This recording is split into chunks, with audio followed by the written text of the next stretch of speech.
Hi there BookTube, it's Eleanor here, and today I'm doing my July TBR.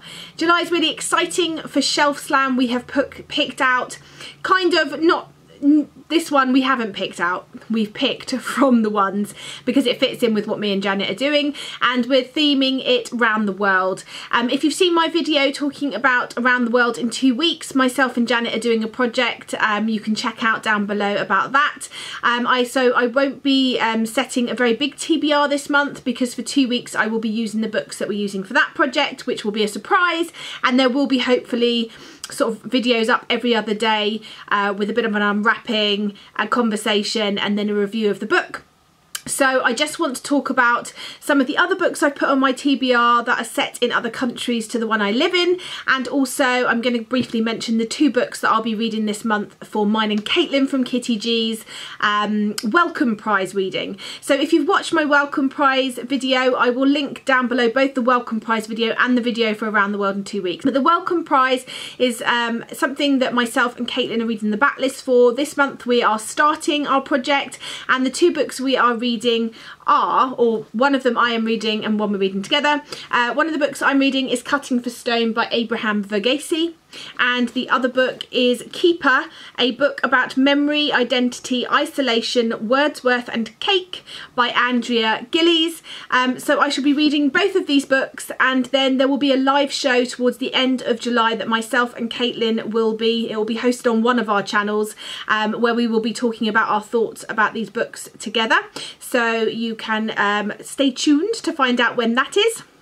And then for the sort of other 2.5 weeks in the month where I'm not doing those projects, I've picked maybe 6 or 7 books here that are set in other countries that I'd really like to get to. So the first one is, I've tried to pick them actually, some of them are off of my diversity bingo and some of them are books that I've just been interested in.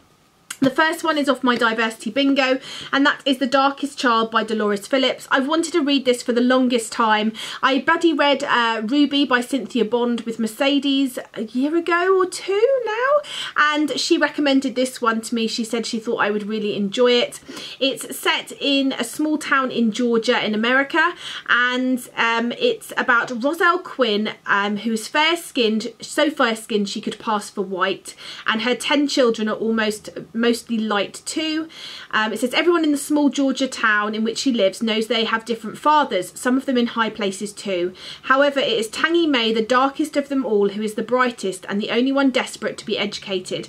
But Roselle wants 13-year-old Tangy May to take over her jobs, days doing house cleaning for whites, nights servicing men, black and white at the farmhouse, and Roselle is not a woman whose commands can be ignored. She is a creature of moods, desperate for her children's love and harshly repressive of any signs of independence. So I think this is going to be quite a moving story. Next is another one off of my diversity bingo list, and that is Annabelle by Kathleen Winter. This is set in 1968 in Canada, and I believe it is the story about an intersex child, so a child that is neither fully boy nor girl but both at once, and it's about the secrets they keep and this child's life, and I've also heard this is a moving story. Next is one you may have seen on my TBR a few times and I really need to get to, and it's also on my diversity bingo, and that is The Pearl That Broke Its Shell by Nadia Hashimi. This is set in Kabul. It's the story of a young girl who takes on an age-old tradition to dress like a boy while she's under, I'm not sure if it's under a certain age they have to do this, or they can do this, but she uses it in order to give her family a new life and to sort of become the man of the household, and I'm really looking forward to this. I've heard a few of you mention in the comments how good it is, so I really need to get to this one. And then next there's 4 books that I've just sort of picked up. The first one is Sari by Sue Dharmapala. I've had this one on my list to read for ages. It sounds like a really quite a quick read, even though it is big. It's about a sari maker.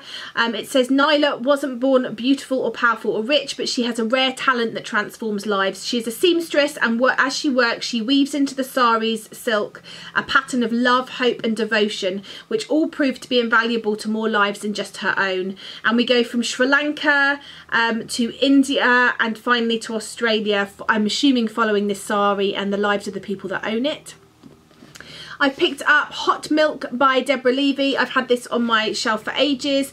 This is set in a small Spanish town. It's a story of mother and daughter, and I just want to finally get to this one, and it looks like quite a fast read. I've picked up finally, because I really want to read this, the sequel to Born Confused by Tanija Desai Hidia, and this is Bombay Blues. And this one, although the first one was set in the UK, this one is set in Bombay when Dimple goes over for a wedding, so I'm looking forward to that. And finally, I've put on my TBR A Dictionary of Mutual Understanding by Jackie Coppleton. Although I think this is sort of set in America in parts of it, it seems like we might flash back to Nagasaki in 1945, and so I want to get to this one finally, because again, it's been on my shelf for ages. So lots of books from around the world, and also obviously Around the World in 2 weeks and the Welcome Prize. So those are the books I'm going to be looking at reading over the next month. Have you read any of these? Let me know if any of them are 5-star reads for you, or if you can recommend any books that are set in another country that are 5-star reads, and I will add them to my list as always. Anyway, that's it from me, and I look forward to speaking to you soon. Bye for now, BookTube.